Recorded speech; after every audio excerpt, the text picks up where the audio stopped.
Student, today we will learn about elderly primary gravida. What is elderly primary gravida, primary gravida, multi gravida, ये सब क्या होते हैं, इनकी मीनिंग क्या है और इसमें क्या प्रॉब्लम होती हैं, रिस्क फैक्टर्स क्या होते हैं, इनके कॉजेज क्या होते हैं, ये मैंने एक इससे जस्ट बिफोर इस वीडियो से जस्ट थोड़े पहले डाला है। प्लेलिस्ट में आप देख सकते हैं। आई थिंक कल या परसों ऐसी कुछ डाला है, देख लीजिएगा। तो मैंने आज एल्डरली प्राइमरी ग्रेविडा में थोड़ा बस इसी टॉपिक पे बनाया, छोटा वीडियो बनेगा तो आप देख लीजिए कि जो ज़्यादा मतलब एज की वुमेन होती हैं और जब वो पहली बार प्रेग्नेंट होती है उसी को बोलते हैं एल्डरली प्राइमरी ग्रेविडा। और फिर उसमें कुछ प्रॉब्लम्स भी होती हैं, कुछ नुकसान हो सकते हैं, रिस्क फैक्टर्स हो सकते हैं। तो क्या होते हैं वो वही देखेंगे और उसके मैनेजमेंट कैसे कर सकते हैं ये भी आज हम इसमें देखेंगे। तो बस आपसे रिक्वेस्ट है कि इसको ज़रूर से सब्सक्राइब कर लें अगर आपको इसी तरीके की नॉलेजेबल फ्रूटफुल वीडियो चाहिए जो कि आपके लिए फ़ायदेमंद हो। तो आप इस चैनल को ज़रूर से सब्सक्राइब कर लीजिए। सब्सक्राइब के बगल में जो बेल आइकन है उसे भी प्रेस कर लीजिए और जाते जाते एक लाइक तो बनता है ना, तो लाइक भी कर लीजिए जिसमें कि आपका कुछ भी मतलब मनी वगैरह वेस्ट नहीं होती है। तो चलिए स्टार्ट करते हैं। एल्डरली प्राइमरी ग्रेविडा, तो women having their first pregnancy at above age of 30 और 35 year are called elderly primary gravida. जैसे मैंने आपको फर्स्ट स्लाइड में ही बताया था कि जो वुमेन जो होती हैं वो 30 साल या 30 साल से भी ज़्यादा एज में क्या करती हैं, फर्स्ट प्रेगनेंसी को कंसीव करती हैं, तो उसी को बोलते हैं प्राइमरी ग्रेविडा। ठीक है, जब वो पहली बार प्रेग्नेंट होती है ज़्यादा एज में, उसी को प्राइमरी ग्रेविडा बोलते हैं। तो these case who have conceive long after marriage at more risk. और ये जो जो इन केसेस में क्या होता है कि जो शादी के काफ़ी लंबे समय के बाद, मैरिज के काफ़ी लंबे टाइम के बाद कंसीव करते हैं, मतलब प्रेग्नेंट होते हैं, तो उसमें क्या हो सकते हैं, काफ़ी रिस्क फैक्टर होते हैं। ठीक है, और the elderly primary gravida is the patient going through her first pregnancy at or over the age of 35। ठीक है, अब इसमें क्या होता है, जो एल्डरली प्राइमरी ग्रेविडा होती है वो एक ऐसी वुमन होती है जो कि क्या करती है, 35 से ऊपर, 35 या उससे भी अधिक उम्र में पहली बार क्या करती है, वो प्रेगनेंसी उसको कंसीव होती है। ओके, उसी को प्राइमरी ग्रेविडा बोलते हैं। अब इसके टाइप्स क्या क्या हैं, इसके जो टाइप्स होते हैं, वन विथ हाई फिकंडिटी। देखिए, इसका मतलब होता है कि जिसमें क्या होता है, एक ऐसी होती है जिसमें कि काफ़ी हाई फिकंडिटी होती है, यानी कि कंसीव करने की उसमें ज़्यादा कैपेसिटी होती है, कहने का मतलब ये समझ लीजिए। ठीक है, अ वुमन मैरिड लेट, एक एक ऐसी वुमन भी आती है इसमें जिसकी शादी तो देर से होती है but conceive soon after the marriage. वो क्या कर लेती है, जैसी उसकी मैरिज होती है वैसी ही वो कंसीव कर लेती है, क्योंकि एक तो उसकी एज ज़्यादा है तो कोई प्रिकॉशन वगैरह नहीं लेते हैं, और वो क्या कर लेती है, जल्दी से आफ्टर मैरिज प्रेगनेंसी को कंसीव भी कर लेती है। ठीक है, ऐसी उसमें कैपेसिटी होती है। वन विथ लो फिकेंडिटी, और एक ऐसी होती है जिसकी जो मतलब प्रेगनेंसी को कंसीव करने की कैपेसिटी जो होती है बहुत कम होती है। ठीक है, देखिए इसमें लिखा होगा कि शादी के तुरंत बाद गर्भवती हो जाती है, वो वाली महिला इसमें आती है। और जो कम उत्पादन वाली होती है, उत्पादन मतलब वही हो गया कि वो जो कंसीव करने की जो एबिलिटी होती है वो कम होती है, उसमें एक इसमें आती है। एक में हाई होती है तो वो जल्दी कंसीव कर लेती है मैरिज। एक ऐसी होती है जिनकी शादी देर से होती है लेकिन वो प्रेगनेंसी को कंसीव कर लेते हैं जल्दी। और एक ऐसी होती है जिसकी प्रेगनेंसी को कंसीव करने की एबिलिटी कम होती है। ठीक है, women married early but conceive long after marriage. कुछ वुमेन ऐसी होती है जिनकी शादी तो जल्दी हो जाती है, ठीक एज में हो जाती है, कम एज में हो जाती है, लेकिन वो क्या करती हैं, मैरिज के काफ़ी समय के बाद क्या करती हैं, कंसीव करती हैं। तो दिस टाइप इज़ जो होती है प्रोग्नोस्टिकली मोर अनफेवरेबल। तो ये जो होती है अनफेवरेबल कंडीशन मानी जाती है, यानी कि ये अच्छी बात नहीं है कि इतना ज़्यादा बीच में गैप करना भी जो होता है वो प्रतिकूल माना जाता है। ऐसा अनुमान लगाया जाता है कि वो अनफेवरेबल है, मतलब कि आपके हक में ठीक नहीं है। Moreover because low fecundity chances of future progressive are remote. ठीक है, बिकॉज क्योंकि क्या होता है, इसके अलावा कम मतलब जो ये लो फैकेंडिटी जो वुमेन होती है उनकी जो क्या होता है कि future progressive are more remote, यानी कि एक तो उनकी क्या है, लो कैपेसिटी है प्रेग्नेंट होने की। ऊपर से क्या होता है, वो इस तरीके का काम करते हैं जैसे कि काफ़ी लंबे समय तक का वो गैप रखते हैं, तो क्या हो सकता है, उसको फ्यूचर में प्रॉब्लम आ सकती है, वो और भी ज़्यादा इससे दूर हो सकते हैं, संभावना कम होगी प्रेग्नेंट होने की। ठीक है, अब इसके कुछ कॉम्प्लिकेशन भी होते हैं। कॉम्प्लिकेशन क्या होता है, ये देखिए स्पेलिंग मिस्टेक हो गई है, कॉम्प्लिकेशंस, ये आई गलत लग गया है यहाँ पे, तो ठीक, कॉम्प्लिकेशन, जटिलताएं क्या होती हैं इसमें। ठीक है, तो जो ड्यूरिंग प्रेगनेंसी यानी कि जब वो प्रेग्नेंट होती है, यानी कि जब वो कंसीव करती है, तो उसमें क्या कॉम्प्लिकेशन हो सकते हैं ऐसी वुमेन को जो कि ज़्यादा एज में प्रेगनेंसी को कंसीव करती है, तो there is increase chance of abortion, तो उनके चांसेस क्या हो जाते हैं, अबॉर्शन के चांसेस ज़्यादा हो जाते हैं। और उनको क्या हो सकता है, प्री एक्लेम्पशिया हो सकता है। ठीक है, because increase associated of hypertension, क्योंकि अब एक तो उनकी एज ज़्यादा है, ऊपर से वो प्रेग्नेंट भी हो गई हैं, तो उनका जो देखा जाता है कि उनका जो ब्लड प्रेशर से रिलेटेड प्रॉब्लम आती है, ब्लड प्रेशर ज़्यादा हो जाता है, तो प्री एक्लेम्पशिया वाले चांसेस हो जाता है। प्री एक्लेम्पशिया क्या है, ये आप चैनल में जाके देख लीजिएगा प्लेलिस्ट में, ओके, क्योंकि अभी बहुत टाइम नहीं है इतना एक एक चीज़ को बताना। अबॉर्शन से भी मैंने जो है वीडियो बना के डाला, प्री एक्लेम्पशिया, एक्लेम्पशिया, मतलब बहुत सारे टॉपिक्स हैं, आप देख सकते हैं। अब आप जो अब्रप्शो प्लेसेंटा, ये भी मैंने डाला, टाइप ऑफ एबनॉर्मलिटीज़ जो है उसकी, डिसऑर्डर ऑफ द प्लेसेंटा, ये भी मैंने डाला, आप देख लीजिएगा। और प्री एक्लेम्पशिया, ठीक है, अब रप्शा, प्री एक्लेम्पशिया और फॉलिक एसिड डेफिशिएंसी, यानी कि फॉलिक एसिड मतलब जो सप्लीमेंट लेती है, फॉलिक एसिड की कमी हो सकती है, आयरन सप्लीमेंट की, और उसको क्या हो सकता है, ये अब्रप्शो प्लेसेंटा हो सकता है प्री एक्लेम्पशिया, क्योंकि वो प्री एक्लेम्पशिया में है, तो क्या हो सकता है, उसको अब्रप्शो प्लेसेंटा हो सकता है, यानी कि प्लेसेंटा क्या हो जाता है, उसका बीपी ज़्यादा बढ़ेगा, तो प्लेसेंटा भी थोड़ा वहाँ से हटना शुरू हो जाता है अपनी नॉर्मल प्लेस से। और ये जो हम कॉम्प्लिकेशन कंटिन्यू करते हैं, तो इंट्रायूट्राइन ग्रोथ रिटार्डेशन हो जाता है कॉम्प्लिकेशन में, क्योंकि बच्चे की ग्रोथ अच्छी से नहीं हो पाती, नॉर्मल वो तरीके से अच्छी से मेच्योर फुली तरीके से ग्रोथ उसकी नहीं बनती है। और यूट्राइन फाइब्रॉइड्स हो जाते हैं।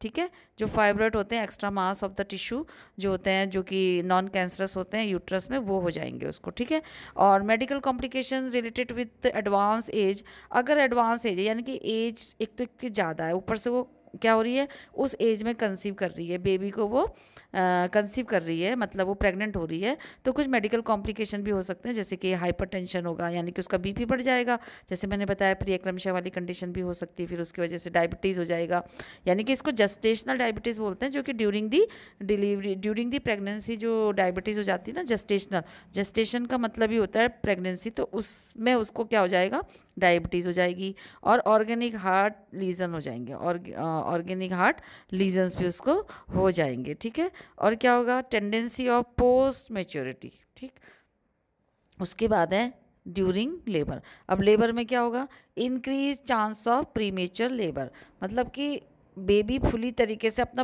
फुल टर्म में नहीं होगा, जैसे 9 मंथ प्रेगनेंसी को फुल टर्म माना जाता है, तो वो क्या हो जाएगा, पहले ही डिलीवर हो जाएगी, जैसे 7 मंथ में या और भी जल्दी, इस तरीके से। ठीक है, और क्या होगा, prolong labour due to the uterine inertia. अब देखो, यूट्राइन इनर्शिया मतलब यूट्रस अपना काम प्रॉपरली नहीं कर पा रहा है ड्यू टू ओवर एज, या जैसा भी उसकी जो मसल्स का जो कॉन्ट्रैक्शन रिलैक्सेशन की कैपेसिटी कम हो गई है, तो यहाँ पे को जो लेबर का टाइम है वो लंबा हो जाएगा। जैसे कि अगर ठीक एज में होती है तो क्या होता है कि जो इसका जो लेबर का टाइम होता है, वो पेन उसको जल्दी जल्दी आएंगे और लेबर उसका टाइम से हो जाएगा। लेकिन यहाँ पे क्या होगा, लेबर मतलब होता है पेन, जो लेबर के डिलीवरी के समय में जब पेन आता है ना, अब बेबी होने वाला है, वो वाली बात होती है लेबर का मतलब, जहाँ पे को डिलीवरी के उसकी पास जो डिलीवरी का टाइम होता है उसी को लेबर बोलते हैं। ठीक है, तो यहाँ पे cause by the anxiety, mall positioning, occipito posterior, किसके वजह से हो रहा है ये प्रोलॉन्ग लेबर, एक तो एंजाइटी, पेशेंट को एंजाइटी है कि मैं तो इतनी एज की हो गई हूँ, पता नहीं क्या होगा, कैसे होगा, नॉर्मल होगा कि नहीं, तो चिंता फिक्र तो उसको रहती है, क्योंकि ड्यू टू मतलब आपने देखा था कितनी सारी हेल्थ इश्यूज़ भी हो रहे थे। और उसको क्या हो सकता है, माल पोजिशन की वजह से, किसके माल पोजिशन की वजह से, बेबी का जो पोजिशनिंग होती है, आपने देखा होगा नॉर्मल पोजिशन क्या होती है, वर्टेक्स होती है, यानी कि क्या होगा, उसका वर्टेक्स प्रेजेंटेशन होगा। अब यहाँ पे क्या हो रहा है, ऑक्सीपिटो पोस्टीरियर उसका पहले आ रहा है, वर्टेक्स तो है ही है, लेकिन यहाँ पे ऑक्सीपिटो पोस्टीरियर उसका पहले हो जाएगा, मतलब माल पोजिशनिंग, जो नॉर्मल पोजिशन होता है उससे हट के उसका प्रेजेंटिंग पार्ट शो हो रहा है। ठीक है, इम्पेयर्ड जॉइंट मोबिलिटी, और जो मोबिलिटी होती है जॉइंट की, वो भी इम्पेयर्ड हो जाएगी, और inelasticity of the soft tissue of birth canal. ठीक है, जो इसलिए क्या होगा कि जो बर्थ कैनाल की जो इलास्टिसिटी होती है ना, वो भी अफेक्टेड होती है उसके बर्थ कैनाल की। तो इलास्टिसिटी की जो मोबिलिटी होती है वो भी नहीं हो पाती ठीक से, वहाँ की जो जॉइंट्स होती हैं उसकी मोबिलिटी इम्पेयर्ड हो जाती है due to the age, increase age. तो इसलिए जो होता है बेबी को आने में प्रॉब्लम होती है नॉर्मल डिलीवरी के लिए, ठीक है। मैटरनल एंड फीटल डिस्ट्रेस, ये भी देखने को मिलता है कि जो मतलब ये भी जल्दी से देखने को मिलता है कि फीटल में और मैटरनल में डिस्ट्रेस हो रहा है, यानी कि ठीक से उनका क्या नहीं हो पा रहा। डिस्ट्रेस का मतलब होता है जैसे रेस्पिरेटरी डिस्ट्रेस, सांस सही से नहीं लेना, हार्ट बीट ठीक से नहीं चलना, इस तरीके की कुछ प्रॉब्लम आ जाएंगी जो कि रिस्की होती हैं। Chance of operative intervention are increased, और क्या हो जाता है, जो ऑपरेटिव इंटरवेंशन यानी कि LSCS, जो नॉर्मल डिलीवरी नहीं हो पाएगी तो अब क्या करना पड़ेगा, ऑपरेशन से बेबी को डिलीवर्ड करवाना पड़ेगा, तो उसके चांसेस बढ़ जाते हैं, ठीक है। नॉर्मल तो बहुत मुश्किल होता है होना, ये इसमें बताया गया है। Chance of retain placenta is increase, क्यों, रिटेन प्लेसेंटा मतलब होता है जैसे कि बेबी आउट हो गया ना, जब बेबी डिलीवर्ड हो जाता है तो उसके क्या होगा, हाफ एन आवर में जो प्लेसेंटा है वो भी क्या होता है, डिलीवर्ड होता है, लेकिन यहाँ पे क्या रहा, वो रिटेन हो जाता है, मतलब अंदर ही रह जाता है। तो इसके चांसेस क्या हो जाते हैं, बढ़ जाते हैं अंदर रहने के। प्लेसेंटा डिलीवर्ड ही नहीं होगा, तो अगर नॉर्मल डिलीवरी है और बेबी डिलीवर हो गया तो प्लेसेंटा के चांसेस क्या हो जाते हैं, रिटेन होने के ज़्यादा रहते हैं। रिटेन मतलब अंदर ही रुकने के, due to the uterine atony, क्यों, क्योंकि यूट्राइन अटोनी और यूट्राइन में कॉन्ट्रेक्शन रिलैक्सेशन वाली प्रॉब्लम ही नहीं हो रही है। अब वो कैसा पड़ा हुआ, लिथार्जी टाइप का पड़ा हुआ है, तो इसलिए वहाँ पे जब ये नहीं होगा, प्रोसेस नहीं होगा, कॉन्ट्रेक्शन रिलैक्सेशन, पेन ही नहीं आएगा, तो क्या हो जाएगा, ये प्लेसेंटा डिलीवर्ड होने में प्रॉब्लम आएगी, बहुत टाइम लगेगा। इंक्रीज एसोसिएशन ऑफ फाइब्रॉइड, और इंक्रीज एसोसिएट, वो जो फाइब्रॉइड जो मैंने बताया था, यूट्राइन फाइब्रॉइड्स के चांसेस ज़्यादा देखने को मिलेंगे, ठीक है। अब देखिए लेबर भी आपने देख लिया, प्रेगनेंसी में भी आपने देख लिया प्राइमरी ग्रेविडा की जो भी कॉम्प्लिकेशन है। अब देखिए पिपेरियम में क्या होता है। पिपेरियम का मतलब होता है, परपेरियम बोलते हैं इसको, परपेरियम भी बोलते हैं, पिपेरियम भी बोलते हैं, ये अपना अपना प्रोनाउंसिएशन है। जब बेबी डिलीवर्ड हो जाता है तो उसके बाद का टाइम जो होता है वो बोलते हैं 6 वीक्स का टाइम एटलीस्ट जो होता है वो, ये प्रोपेरियम इसे बोलते हैं, जहाँ पे कि नॉर्मल जो जो रिप्रोडक्टिव ऑर्गन होते हैं वो अपने नॉर्मल जगह पे, अपने नॉर्मल साइज़ पे, लोकेशन पे आते हैं, उसी को बोलते हैं, ठीक है। तो increase morbidity due to the operative interfere failing ये लैक्टेशन, ठीक है।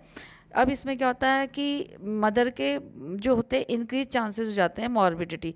मॉर्बिडिटी का मतलब होता है जब उसका ऑपरेशन हो गया ना, अब उसके इंटरफेरेंस किया गया है, पूरा एक अच्छा खासा उसका ऑपरेशन हुआ है, तो वो भी मेजर ऑपरेशन में ही आता है ना, कि मदर को पूरा एनेस्थीसिया दे के, उसका एब्डोमेन को कट करके इंसीजन दे के वहाँ से बेबी को डिलीवर किया, फिर वहाँ पे मतलब इंसीजन लगा, मतलब कट किया गया, फिर सूचरिंग की गई, तो पूरा उसको उसी तरीके से डील होता है जैसे एक ऑपरेशन मतलब मेजर ही है।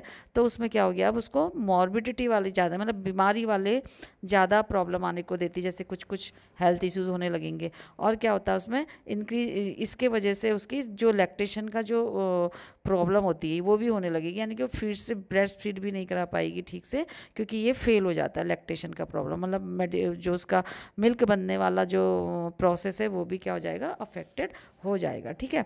अब इसमें ये तो मदर का था, अब फीटल में क्या होगा, न्यूनेटल मॉर्बिडिटी, मतलब बच्चे में भी क्या होती है, मॉर्बिडिटी वाली, मतलब बीमारी के लक्षण ज़्यादा होंगे, एंड मोर्टेलिटी, और मतलब इसको बोलते हैं, मॉर्बिडिटी का मतलब होता है बीमारी, और मोर्टेलिटी का मतलब होता है मृत्यु दर, ठीक है। बीमारी की दर और मृत्यु दर जो होती है दोनों ही बच्चे में बढ़ जाती हैं। ये increase because of the prematurity, क्यों होती, क्यों बढ़ जाती, क्योंकि बच्चा क्या है, प्रीमेच्योर डिलीवर, यानी कि पूरा टाइम उसने नहीं लिया, पहले ही भी डिलीवर हो सकता है, हो गया था, या फिर प्रोलॉन्ग लेबर, यानी कि लंबे समय तक बेबी क्या हुआ, अंदर पड़ा हुआ है वॉर्म में, मतलब वो डिलीवर नहीं हो पाया, क्योंकि उसकी मदर का जो ये क्या नाम है, जो प्रोसेस होता है ना, ये बर्थ कैनाल ठीक से प्रॉपरली ठीक से काम नहीं करी, due to the increase age, उसकी इलास्टिसिटी ठीक से नहीं थी उसकी कैपेबल नहीं थी ठीक से उसको तो उसमें ये ज़्यादा लंबे समय तक उसका लेबर नहीं हो पाया, तो बच्चा अंदर ही पड़ा रहा, इसके वजह से ये सारी प्रॉब्लम देखने को मिलती है। And need to intervene and as well as the increased evidence of the congenital fetal abnormalities, ठीक है, जैसे कि मैंगोलिज्म हो जाएगा, हाइड्रोसिफेली हो जाएगा, एनासिफेली हो जाएगा, ये वाली, यानी कि ये सब क्या है, बेबी के डिसऑर्डर होते हैं जो कि कंजेनाइटल होते हैं। कंजेनाइटल का मतलब होता है जब बेबी इन डिसऑर्डर के साथ पैदा होता है, मतलब बर्थ में ही उसको पहले से ही कोई ना कोई डिसऑर्डर पैदा हो, उसी के साथ में हो रहा है, उसी को बोलते हैं। ठीक है, तो ये वाले चांसेस ज़्यादा देखने को मिलेंगे। कंजेनाइटल फीटल एबनॉर्मलिटीज़ देखने को मिलेगा, प्रीमेच्योरिटी देखने को मिलेगा, प्रोलॉन्ग लेबर देखने को मिलेगा, और मोर्टेलिटी मॉर्बिडिटी रेट उसकी बच्चे की बढ़ जाएगी। ठीक है, क्यों? क्योंकि उसकी मदर की एज ज़्यादा है, तो बेबी को भी इसका अफेक्ट होता है बच्चे में भी। ठीक है, क्यों? ये देखो लिखा है ना, with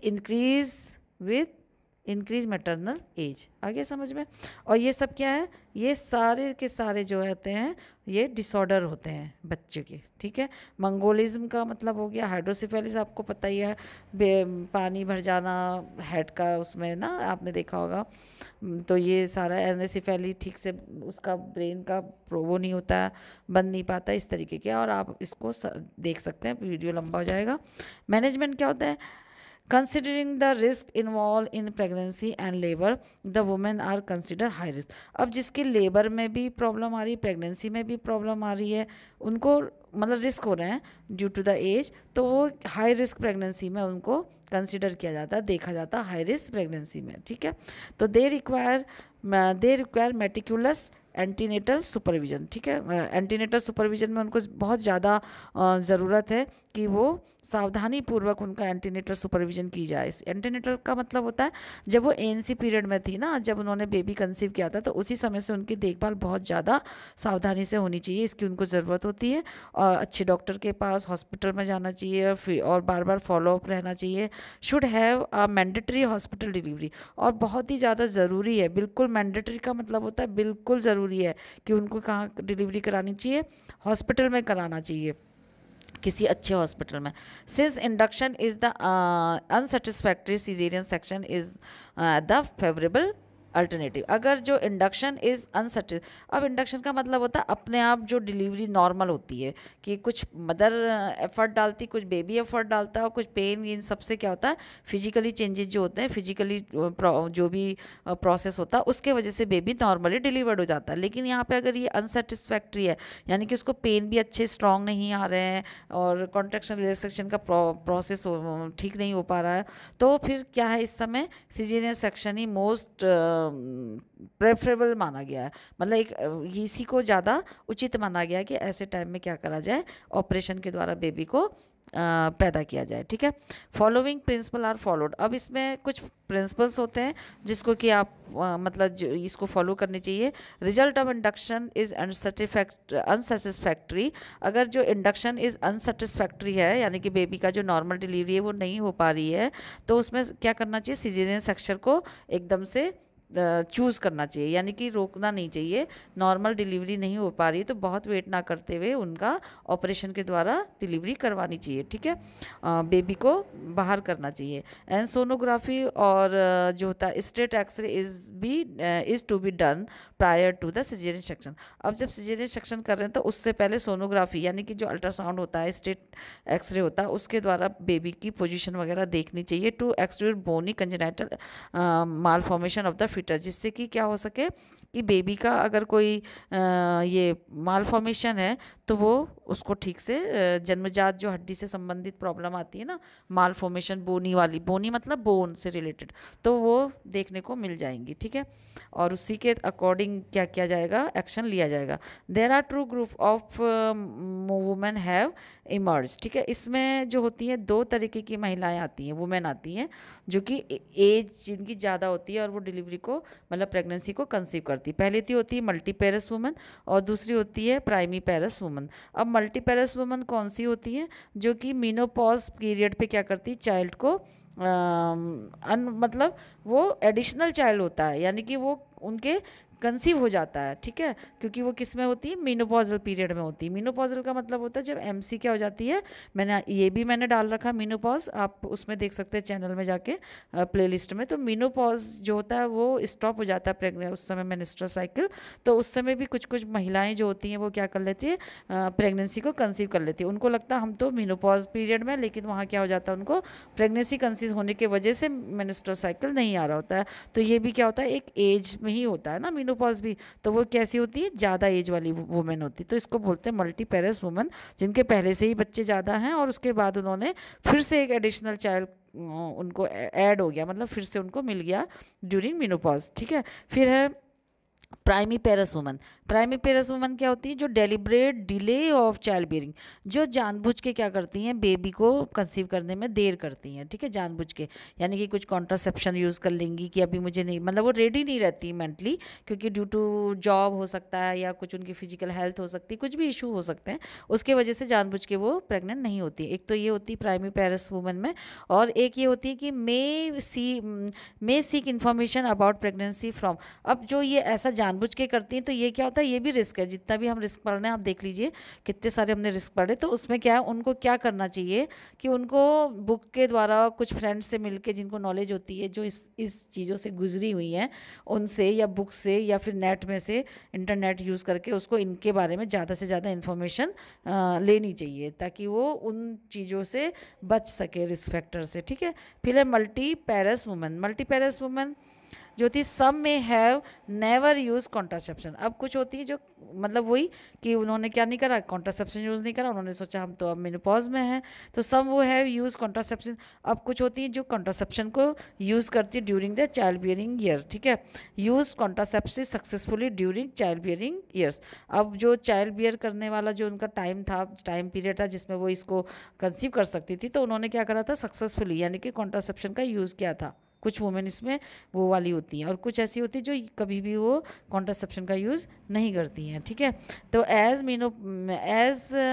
menopause approaches, they have they cease ये मेनिस्ट्रिंग जो होती है ना, मेनिस्ट्रेटिंग जो उनकी साइकिल होती है, वो क्या हो जाती है, रुक जाती है, और स्टॉप यूज़ ऑफ कॉन्ट्रासेप्शन। तो वो क्या करती हैं, अब पहले तो वो ले रही होती हैं, लेकिन अब वो क्या करती है, स्टॉप कर देती है कॉन्ट्रासेप्शन को लेना, क्योंकि उन्हें लगता है अब तो मेरी मेनिस्ट्रस रुक गई है, मेनिस्ट्रल साइकिल मेरा रुक गया है, तो अब मुझे बेबी कंसीव नहीं होगा, एंड कंसिक्वेंस बिकम प्रेग्नेंट। लेकिन कंसिक्वेंटली वो क्या हो जाती है, प्रेग्नेंट हो जाती हैं, परिणाम स्वरूप, इसके परिणाम स्वरूप, क्योंकि उन्होंने क्या किया था, कॉन्ट्रासेप्शन का यूज़ करना बंद कर दिया था। उनको लगा कि अब तो मेनिस्ट्रल साइकिल मेरी बंद हो गई, मेनिस्ट्रेशन जो साइकिल है वो अब ऑफ हो गई है, तो मेरा तो अब प्रेगनेंसी होगी नहीं। लेकिन वो इसलिए जब वो कॉन्ट्रासेप्शन छोड़ती है, तो लेकिन वो क्या हो जाती है, इसके परिणाम स्वरूप प्रेग्नेंट हो जाती है। तो एक तो ये वाली होती है, ठीक है, जो कि कॉन्ट्रासेप्शन को ले रही थी लेकिन उन्होंने छोड़ दिया, स्टॉप कर दिया। And mix emotion among mother, और इनमें क्या होता है, दोनों मदर के जो इमोशंस होते हैं सेम ही होते हैं, सभी मदर के। और पेरेंट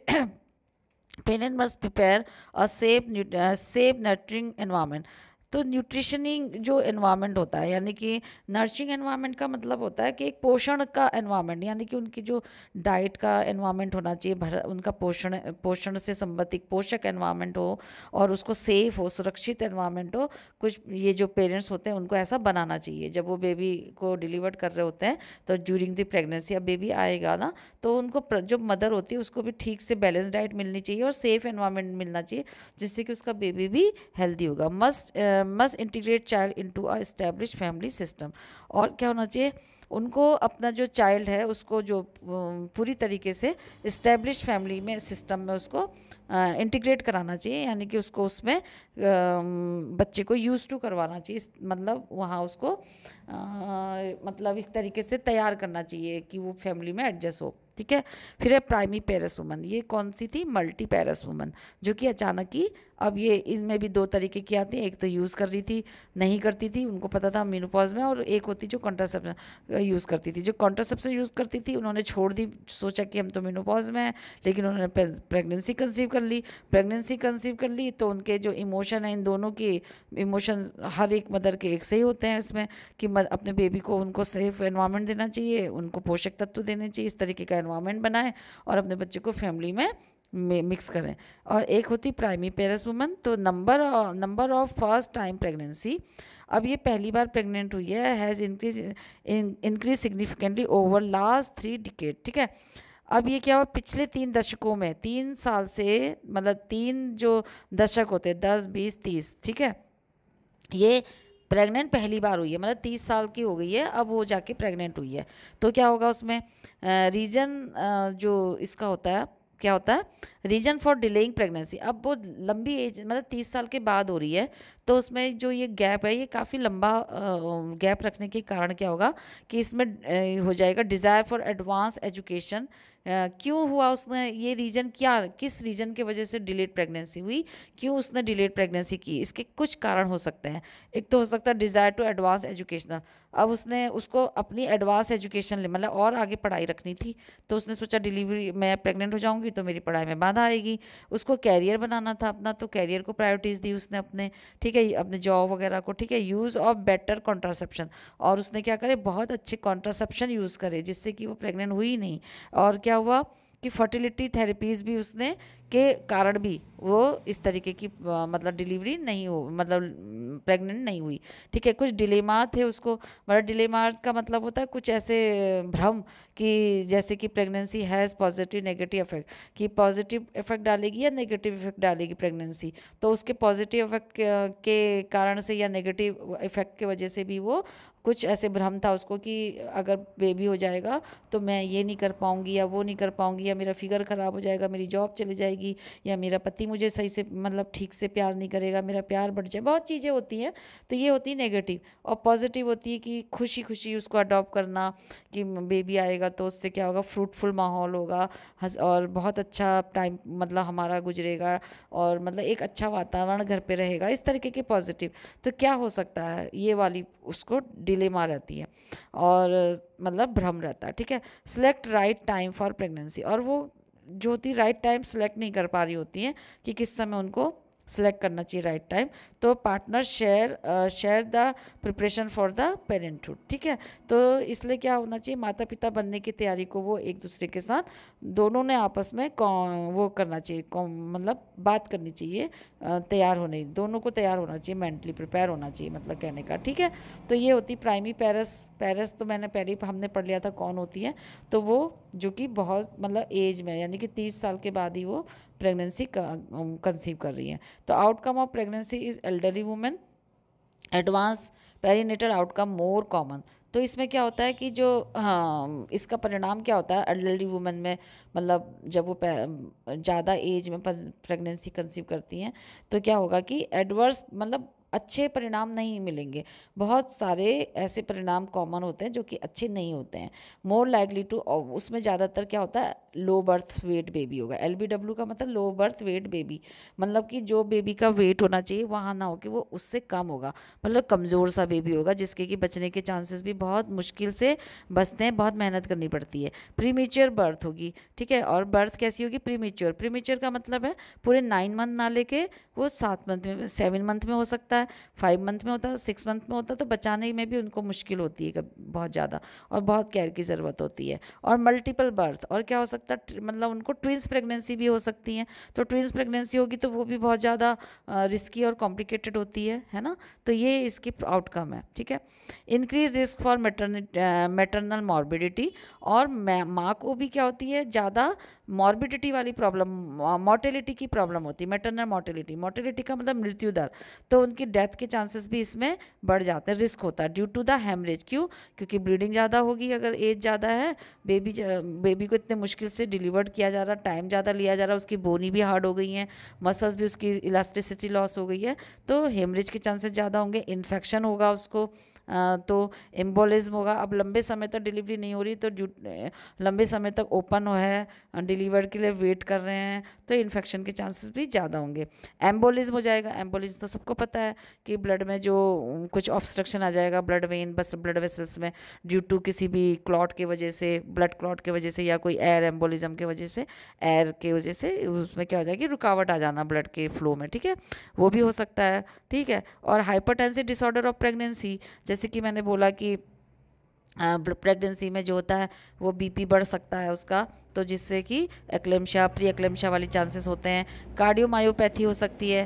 कार्डियोमायोपैथी मतलब वो जो हार्ट की जो मसल्स होती हैं उससे रिलेटेड प्रॉब्लम आ जाती है, जिसमें कि वो थोड़ी हार्ड हो जाती हैं, या फिर उससे क्या होता है, जो ब्लड को, जो पूरे बॉडी में जो ब्लड सप्लाई का प्रोसेस होता है वो अफेक्टेड हो जाता है, ठीक है, मतलब उसमें प्रभाव पड़ता है, ठीक से वो अपना काम नहीं कर पाता है। और स्ट्रोक हो सकता है। स्ट्रोक का मतलब आपको पता ही है कि जो ब्रेन में जो ब्लड जो होता है वो अच्छी से सर्कुलेट नहीं कर पाता, कहीं ना कहीं उसमें क्या हो जाती है, रुकावट आ जाती है, या तो जो जो ब्रेन में ब्लड पास करने वाली जो ब्लड वेसल्स होती है उसमें रुकावट हो जाएगी ड्यू टू किसी भी वजह से, या फिर वो जो वहाँ की जो ब्रेन की जो ब्लड वेसल्स होती हैं, कोई ना कोई ब्लड उसकी वेसल्स जो होती है वो बर्स्ट हो जाती है, यानी कि फट जाती, तो स्ट्रोक हो जाएगा, ब्लड उसका बह जाएगा। मतलब कहने का मतलब है वहाँ पे को स्ट्रोक वाली प्रॉब्लम आएगी। तो कहने का मतलब ये वाले इनके वजह से उसकी डेथ हो जाती है मदर की, ज़्यादा चांसेस होते हैं। इंक्रीज बोला है ना, इंक्रीज रिस्क, इंक्रीज इसका मतलब ज़्यादा चांसेस इन सब के होते हैं, मैटरनल मोर्टेलिटी के भी होते हैं, मृत्यु दर के, ठीक है।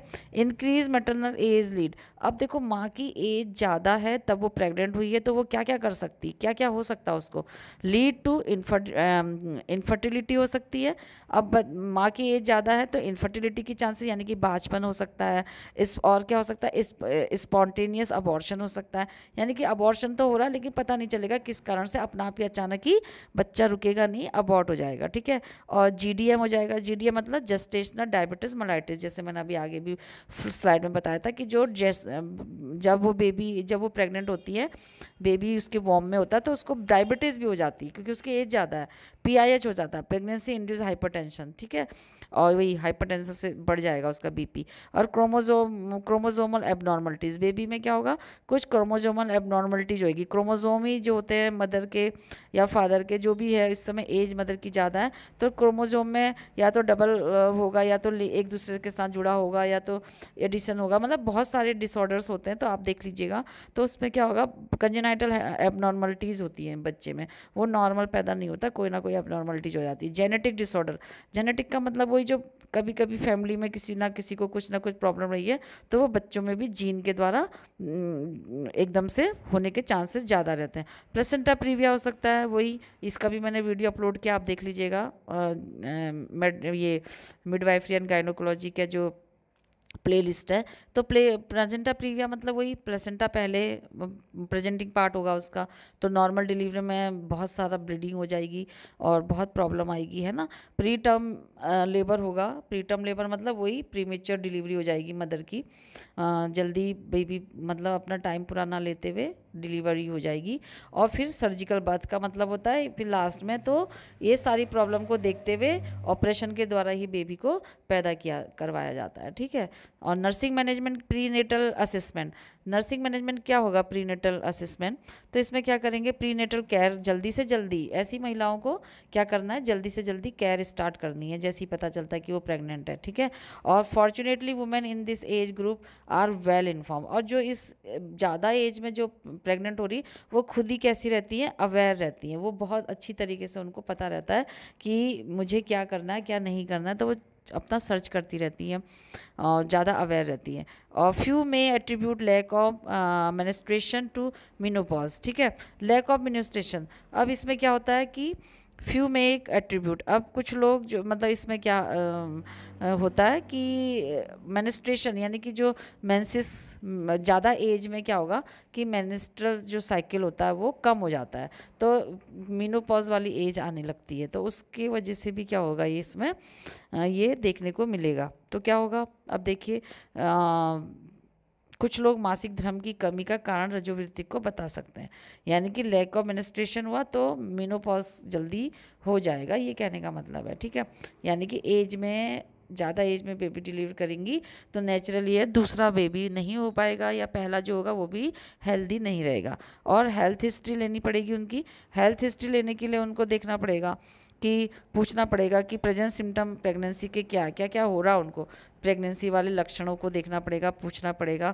और उनको देखना पड़ेगा how they feel about pregnancy, कि वो प्रेगनेंसी के बारे में क्या फील कर रही हैं, ठीक है, या क्या महसूस करती है, वो सारा कैसा महसूस कर रही, सब उनसे हिस्ट्री में पूछना पड़ेगा। Inquiry about any self medication, और पता करना पड़ेगा कोई उनको दवा तो नहीं चल रही है किसी भी ट्रीटमेंट की, या कोई हेल्थ इश्यूज़ हैं जिसकी वो दवा ले रही है, तो उसके बारे में इंक्वायरी करनी पड़ेगी।